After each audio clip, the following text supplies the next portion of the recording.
If you think back through the history of arts and media, art is the place where people explore technologies in order to express the experience of being human. It's a philosophical perspective. You can go back to the kind of early days of painting and look at the explorations of light, all part of that kind of human exploration of technology and our relationship to the world. My name is Jacqueline Creswell and I'm the Visual Arts Advisor and Curator at Salisbury Cathedral.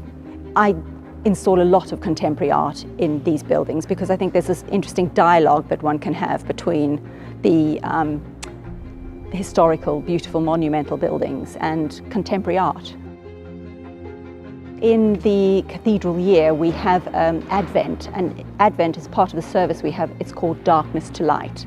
And Salisbury's had a bit of a year last year with the Novichok incidents, and the cathedral felt that it'd be really lovely to stretch over the wall to our community and to create some light installations to end a dark year on a light note.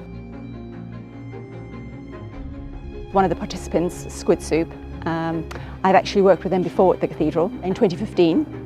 And they created this wonderful immersive light installation which has been hugely popular with visitors to the cathedral. I think in the first 10 days we had tens of thousands of people walking through it, which was wonderful.